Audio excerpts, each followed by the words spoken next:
Okay, so the mayor made it Toronto Maple Leafs Day. Can he also make it so that every game is at 2 in the afternoon? I don't think that'll work. All right, well, can he make some sort of like bylaw where they always get to play Scott Darling? Hi, Leafs Nation, stand witness for Austin Lucas, full biblical. Austin Matthews is the Leaf. Why do I watch hockey? Stressfully, mostly.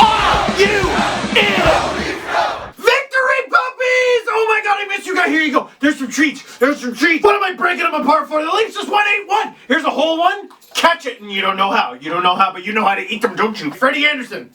And Scott Darling, okay. And they're jacked and they're going for it. We're going. One hell of a way to kick off the century. Leafs win! Win! Win! Win! Win! Win! Win! Win!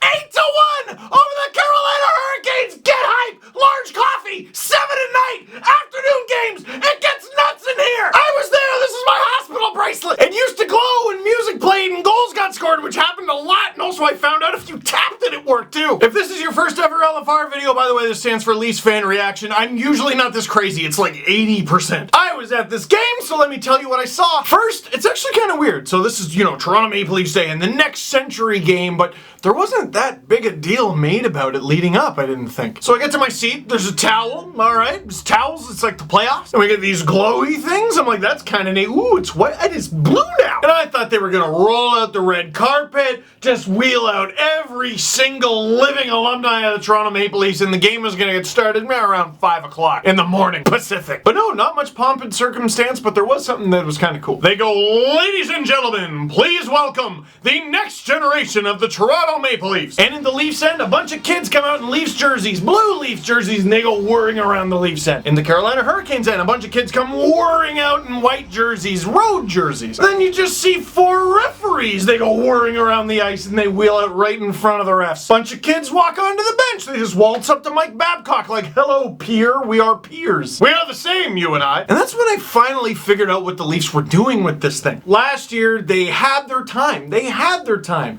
to wheel out every Leafs alumni they could, and they had some alumni in this game, but last year was about the old. Well, the new was on the ice kicking ass. But I like what the Leafs are doing. Let that be. Respect that. But let's move on. Let's move forward. Let's accomplish something here in the future by way of the present. And so the people they have got to lead the way are kids. Kids on the ice. Kids on the bench. They show Brendan Shanahan doing a thing before the game. Guess what? He's talking to kids. Even the Leafs anthem singer, Martina Ortiz-Louise, she's not a kid, but she can't hit a keg stand yet. But she can hit the hell out of that 4 at the end of O Canada Red.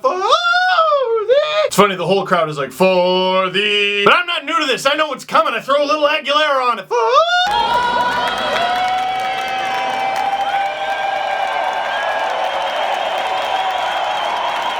In every way, the Toronto Maple Leafs are embracing the future. And that's the way to go. And that was really all they did, and you know what? Good on them. Not everything needs to be this long, drawn-out, crown, cape, and scepter, goblet of fire thing that the Habs do. It's very Toronto, very down to business. All right, here's the thing. Here's the thing. You get time to enjoy that thing. All right, good. Let's get down to business with what is essentially a school day game, which is perfect for the kids as well. All right, are you ready? Ready to kick off the next century? All right, let's go drop the puck. Leafs ice the puck 3 times in less than 3 minutes.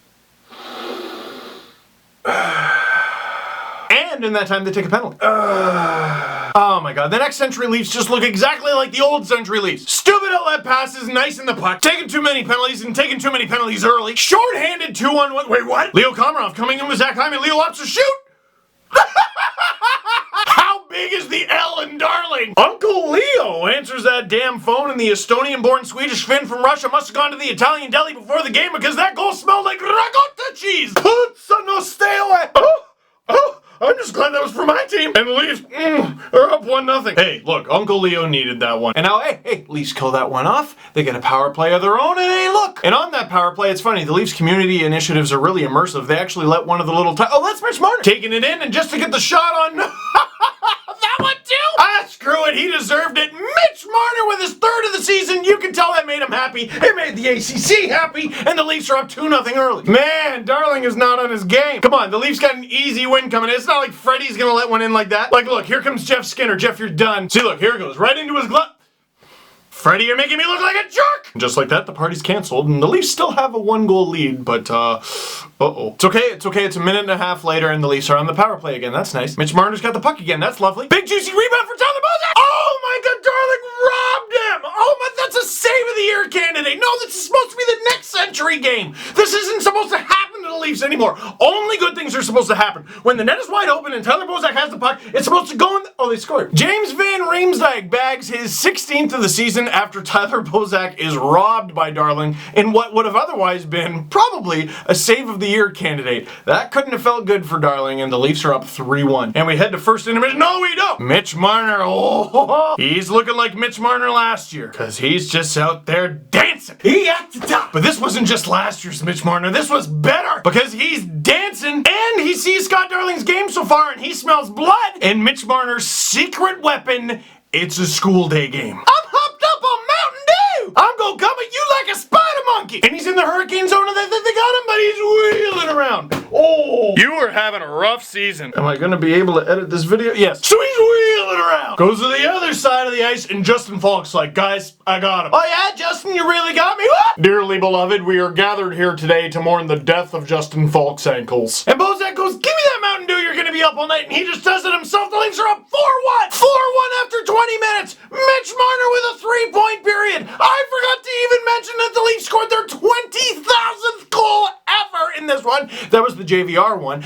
And the Leafs are doing a little bit good in the next century game. Just a little note, since nothing happened in the second period, I'm looking, and that assist from Mitch Marner on Tyler Bozak's goal was his 20th of the season. He would go on to add another one in this one, giving him 21, plus 3 goals is 24. Slump? Where? Hell of a start to the game, but now the Leafs got to hold on to the lead, which, sometimes it's hard. Even the Leafs' last game against Carolina kind of started this way. They were kicking Carolina's butt. Their goaltender, then Cam Ward, was not looking very good in the game. Leafs had this huge lead, and Carolina almost crawled all the way back. A win is a win is a win, but that was one of those wins where it was like, all right, we won the stupid game. Where you almost wish you lost because it was so stupid. This one? Nah, no stupid. Only wicked goals, wicked assists. Roman Polak laid a hit, and it was a really good one, and then he judo flipped the guy. Leo Komarov gets 5 minutes for defending himself from a mugging. It's funny, there was a Josh Doris instigator penalty on the Roman Polak fight, and rightfully so, but I thought maybe you could have given one out in the Leo one too. Sure, he was being a little rat jerk, but he always does that. What are you, new here? You played him in the playoffs, Justin. Now this is what I was trying to figure out for the rest of the game. Were the Leafs having a really good game?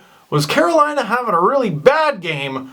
Or was it a little bit of both? Because what it's been for the past 3 games when the Leafs were losing all the time is they would try the same thing over and over again. Outlet pass, icing. Outlet pass, icing. Outlet pass, picked off. Chip and chase, hey weird, they have the puck. Chip and chase, you gave him the puck again. All I saw out of Carolina for the entire back half of the first period and most of the second and most of the third was them just kind of lurking in the reeds going, maybe if we sneak up behind the Leafs. And every single time, at least one Leafs defender would be like, there's one. And sometimes the Leafs defender would pinch and Carolina would go, here we go. And a forward would drop down and be like, no, I saw you. And they go for a long pass and the Leafs would be like, stick. Leafs using their feet, using their body to get the puck away from the Hurricanes. Like, I don't know, man. I thought it was a good game from them. You want to talk about defensive hockey? You want to talk about having a good game? These guys gave themselves an opportunity to win and they won. Yeah, that's all part of it. You know, we're trying to win here and these guys are winners and we're trying to make them into winners and they're already good players. We're going to make them into great players and also great young men. So yeah, I thought the Leafs had a great game, especially in their own end, which is amazing because they scored 8 freaking goals, but I was not impressed at all by Carolina. So the second period was a whole lot of that. So the Leafs have a 3-goal lead. They're up 4-1 in the third. They're probably going to turtle shell a little bit, and this is where Carolina turns the tide, right? No. When you've got the bug in the napkin, you flush it! Patrick Marleau stopped by Darling, and then he banks it off of Justin Falk, Leafs up 5-1. It's funny, the story coming out of this game is going to be how bad Scott Darling was, but Falk had a night. I mean, if Carolina's playing poorly on their own zone, how do you blame it all on Darling? 6 seconds later, Kasperi Kapanen comes in, shoots, scores. Oh, no, I'm sorry, I changed my mind, he stinks. Less than 5 minutes later, William Nylander coming in, stop the match. Stop it. Rest of the Hurricanes looking on from the bench like, all right, enough. Oh, no.